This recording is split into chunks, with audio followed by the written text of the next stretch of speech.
Gimana, jadi nggak? Jadi. Jadi itu apa yang kalian dapatkan dari membuat es krim?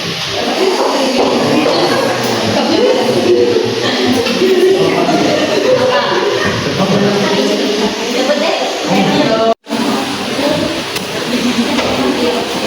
A few moments later. Assalamualaikum warahmatullahi wabarakatuh. Waalaikumsalam warahmatullahi wabarakatuh. Ya, jadi kali ini kita akan belajar cara membuat laporan praktikum ya. Kalian kan minggu-minggu sebelumnya kan udah praktek bikin es krim dari kalian. Nah sekarang kalian bakal nantinya itu disuruh buat laporan praktikum.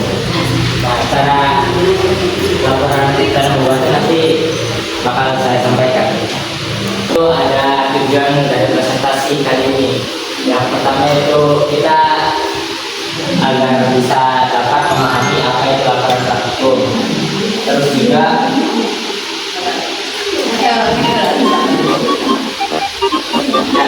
tahu struktur laporan yang benar. Terus mampu membuat laporan dengan contoh nyata. Yang keempat yaitu mengerti tips dan kesalahan yang harus dihindari ketika membuat laporan praktikum.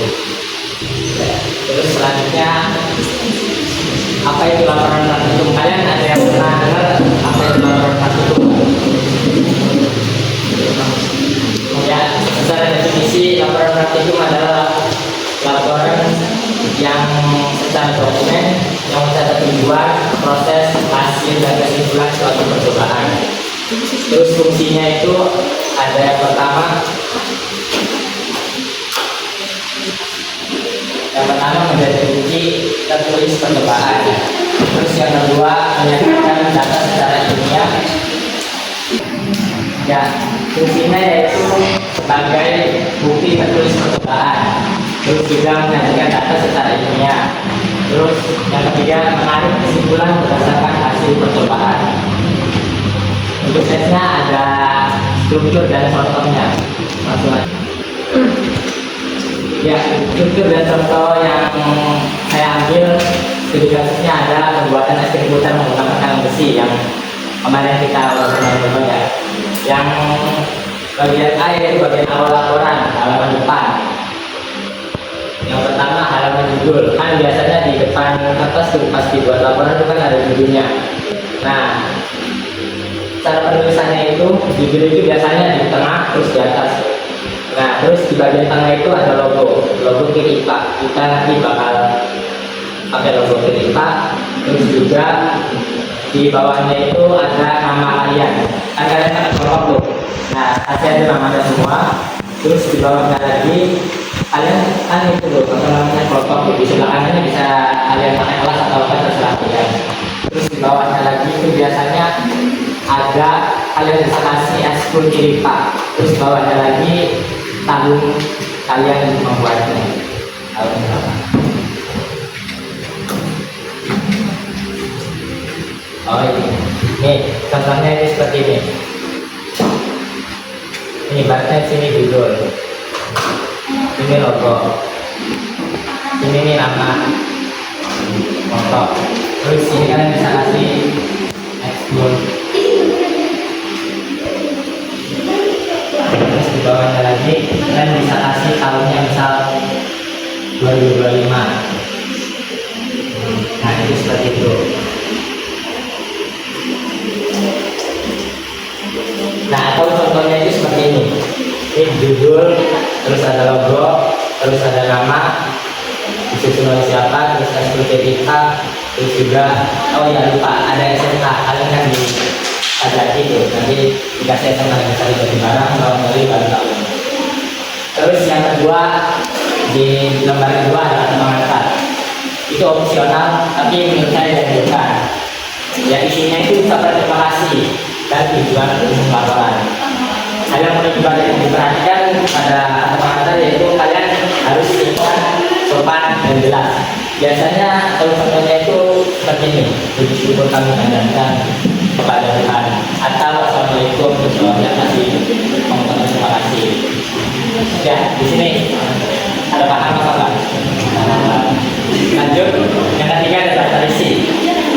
Nah, fungsi daftar isi ini adalah algoritma menggunakan pembaca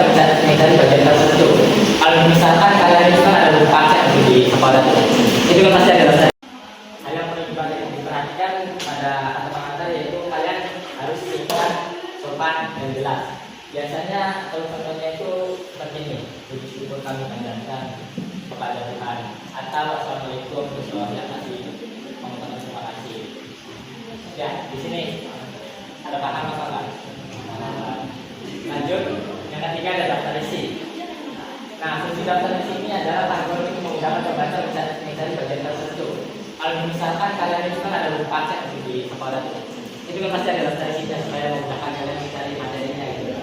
Nah di sini juga sama seperti itu. Terus cara penulisannya itu adalah tulis nama bab dan subbabnya yang mirip dengan seperti buku tadi. Terus cantumkan nomor halaman di sebelah kanan atau contohnya seperti ini. Ada halaman buku, ada pengantar, yang biasanya kalian salah itu ada di sini, cantuman nomor halaman. Kalian harus perhatikan di sini ya. Halamannya harus benar-benar sama. Next.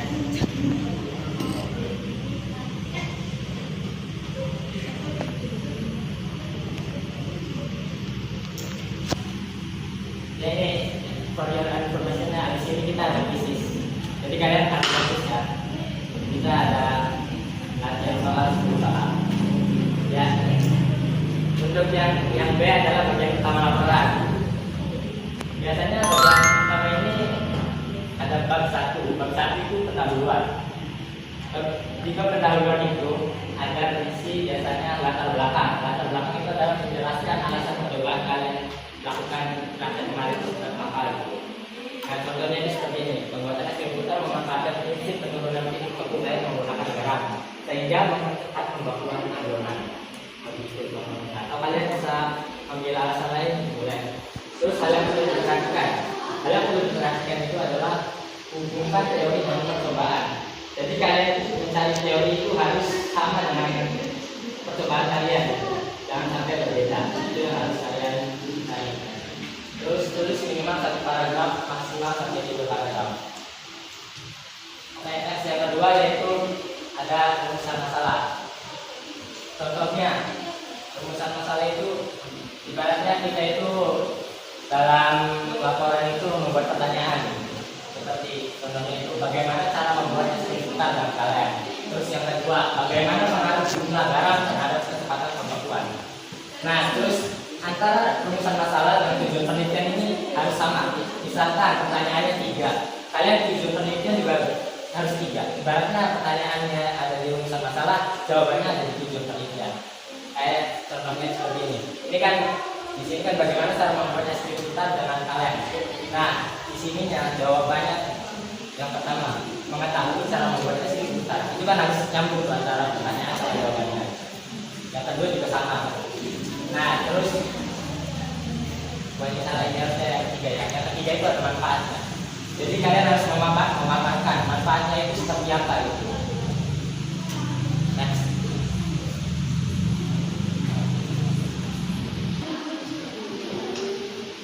Bentar ya, ada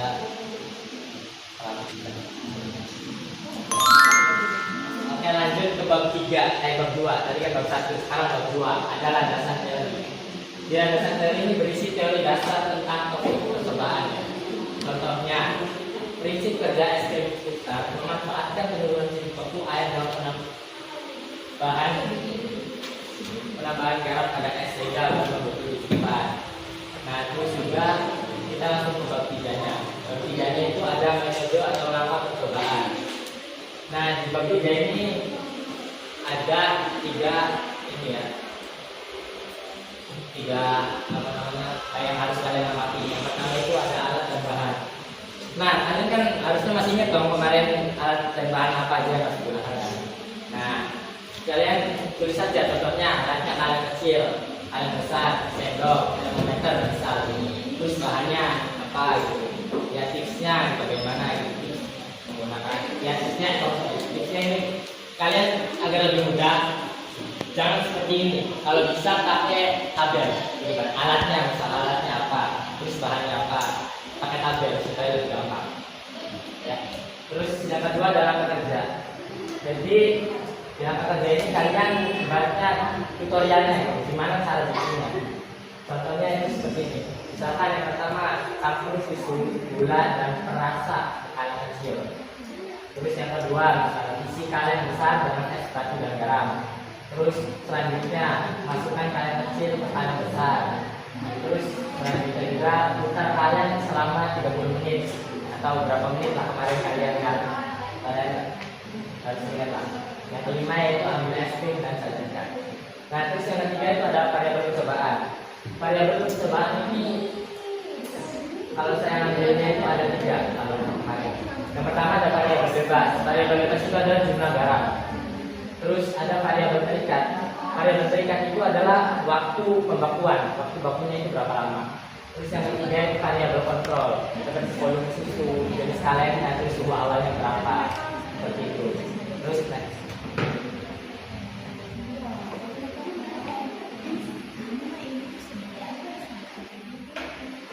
Kalian paham nggak?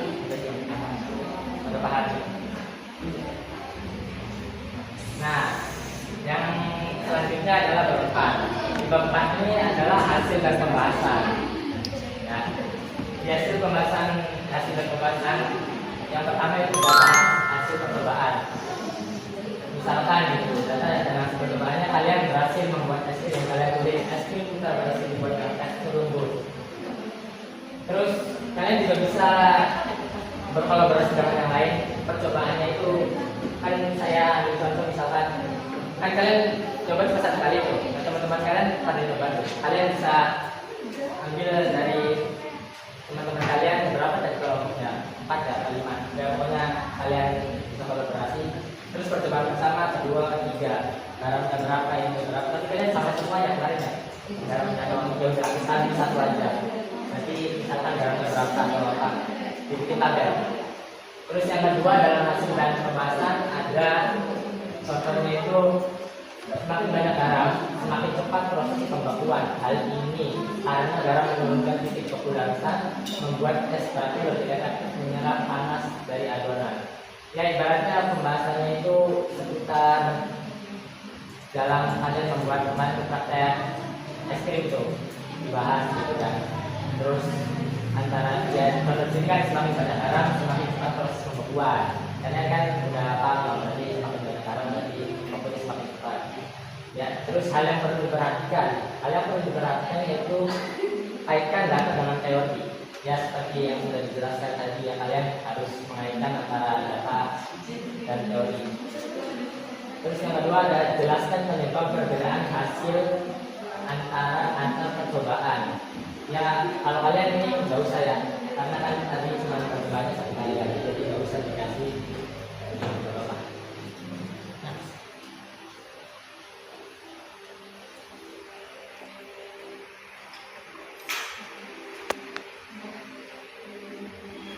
Ya terakhir ini ada bab 5. Bab 5 ini sebagai penutup. Di dalam bab 5 ini ada isi dan ada kesimpulan, terus juga ada saran. Nah, contohnya itu seperti jumlah garam mempengaruhi waktu pembangunan es krim putar. Garam 200 sampai 250 gram menghasilkan es krim terbaik. Nah, jadi kalian di sini tuh ya intinya ada kesimpulan, terus juga ada saran. Nah, contohnya itu seperti jumlah garam mempengaruhi waktu pembangunan es krim putar. Garam 200 sampai 250 gram menghasilkan es krim terbaik. Nah, jadi kalian di sini tuh ya intinya kalian harus bisa menyimpulkan lah. Kalian itu membuat es krim putar itu waktunya berapa lama, terus juga garamnya kan kemarin berapa gitu. Terus bahan-bahannya gitu. Kalian simpulin aja gitu ya. Terus yang kedua ada saran. Contohnya misalkan caranya itu pastikan kalian tertutup rapat, putar kalian dengan kecepatan konstan. Kenapa ada saran seperti ini? Karena kan kita pasti ada kekurangan dalam melakukan praktek kan. Misalkan kurang apa, nanti kalian bisa ditulis di bagian saran gitu. Terus bagian terakhir adalah bagian C, bagian akhir laporan. Di bagian akhir laporan ini ada daftar pustaka dan lampiran. Daftar pustaka itu jika ada teori dari atau jurnal, kalian cari aja referensinya gitu ibaratnya. Di jurnal kalian tempelin di daftar pustaka, nanti berapa 3 pun nggak apa-apa, yang penting adalah. Terus yang kedua itu ada lampiran. Lampiran itu isinya ada foto proses percobaan. Kalian kemarin dokumentasi dong? Ya, bener nggak? Ada dokumentasinya kan? Ya. Terus juga yang kedua kedua grafik hubungan garam dan antara garam dengan waktu pembakuan. Kalian nggak apa-apa nggak dipakai grafik juga atau perhitungan tambahan nggak apa-apa. Yang penting kalian dalam lampiran ini ada dokumentasinya gitu. Intinya seperti itu. Selanjutnya next.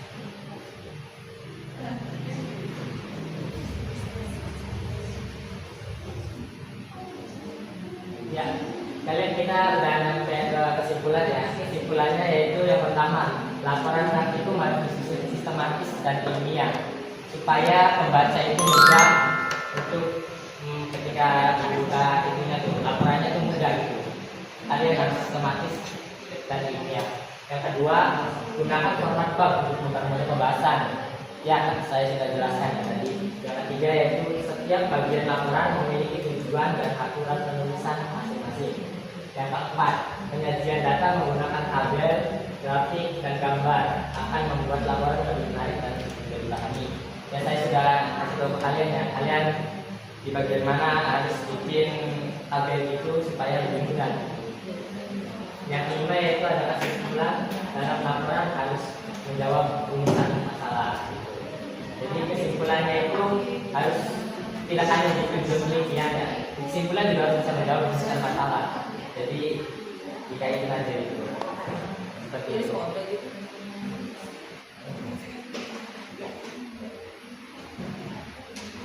Ya. Sekarang ada sesi tanya jawab. Ada yang mau ditanyakan ya? Ayo, nanya aja apa? Gak ada. Apa? Bahasanya harus baku. Ya, bahasanya harus formal, harus baku. Ya. Oh, bedanya itu di bagian akhir. Bagian akhir kan ada lampiran. Nah, kalau di makalah atau semacamnya itu enggak ada. Kalau ini ada lampirannya.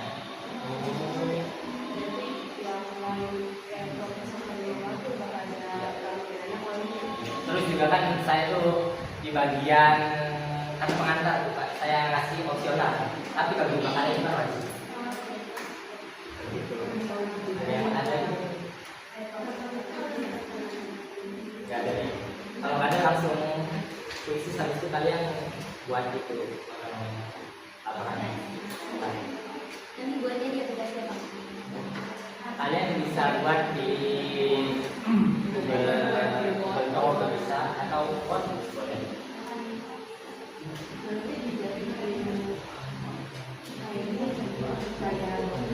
Iya, itu kan jadi kayak dokumen. Nanti saya share contohnya. Saya udah pernah bikin laporan gitu kan. Nanti saya share supaya saya bisa lebih gampang lah di bikinnya. Ada lagi ya?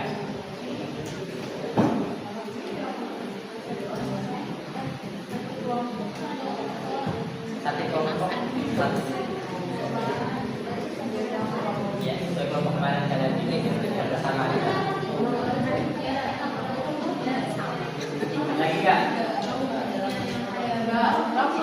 Ya, ada. Oke, terima kasih ya kalau ada yang jawab tanya jawabnya.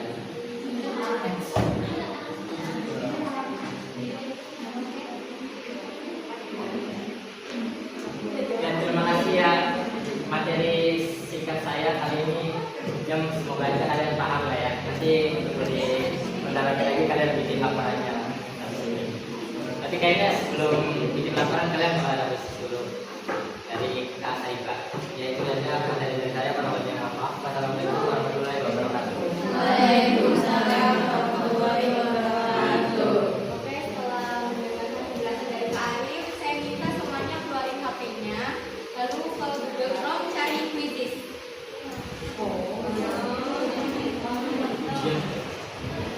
Nggak boleh nyontek ya. Kalau yang ketahuan nyontek nanti maju. Nanti ulang. Apa tadi?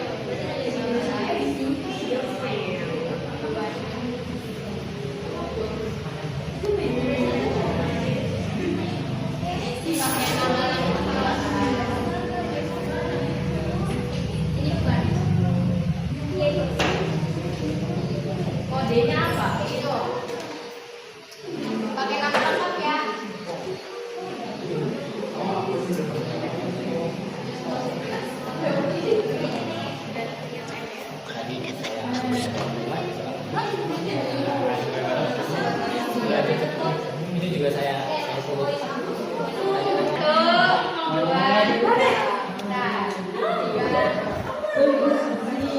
Guys, yang kelihatan nyontek nanti jelasin materi yang tadi Kak Arif jelasin.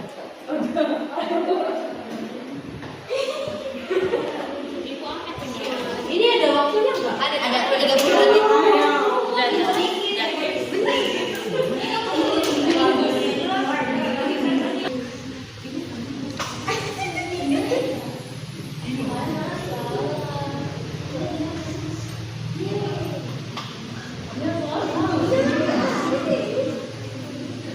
Ayo, ayo, ayo.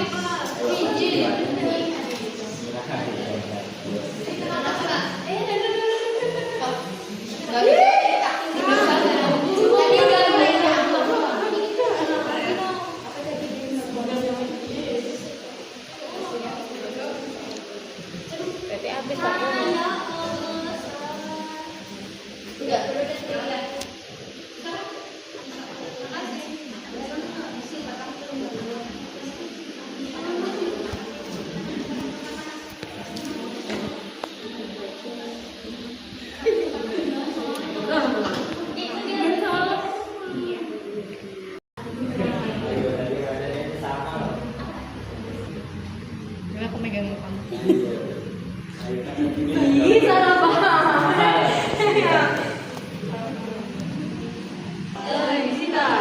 Jangan. Nanti minggu depan 100 pertanyaan. Wih, deh banyak banget. Kurang nggak sih? Jangan tinggal. Ini buka-buka sama Ija.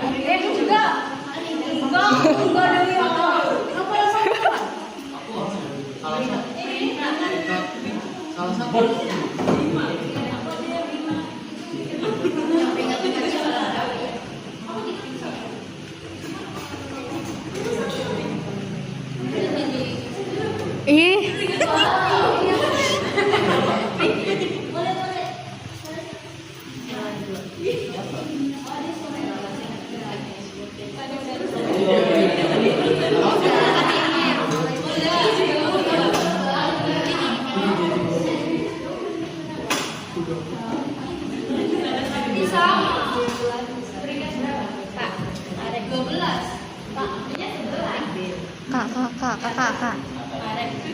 Arif. Tadi udah jelas sih. Yang kesimpulan tuh, kalian jawab dari masalah.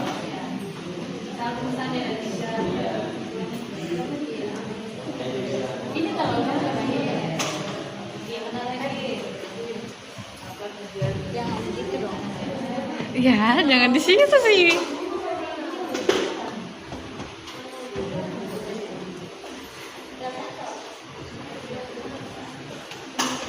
Kelihatan cepolnya.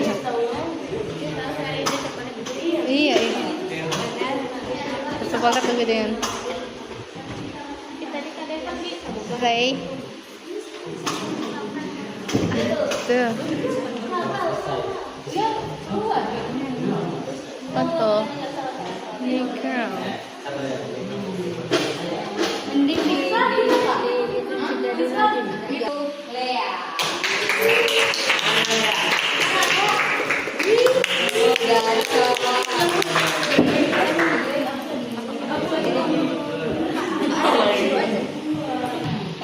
Jadi untuk mengisi kekosongan kalian bikin laporannya boleh di WPS, di Google Docs atau kalian download MS Word di HP. Itu soalnya kan ada di share tuh di grup. Benar nggak ada di share? Benar kok. Ya nanti kalau sekiranya nggak selesai, selesai aja di rumah. Tuh kan. Itu pinggir-pinggir. Intinya silahkan lanjutin di grup. Nanti kalau bisa di grup udah selesai, gunain waktu luang kalian untuk ngerjain laporan berikutnya. Oke teman-teman yang di belakang, Reina stop dulu ya.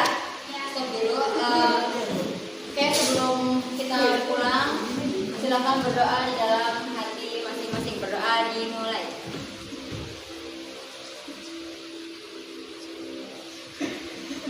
Berdoa selesai. Oke, boleh langsung pulang. Makasih atas waktu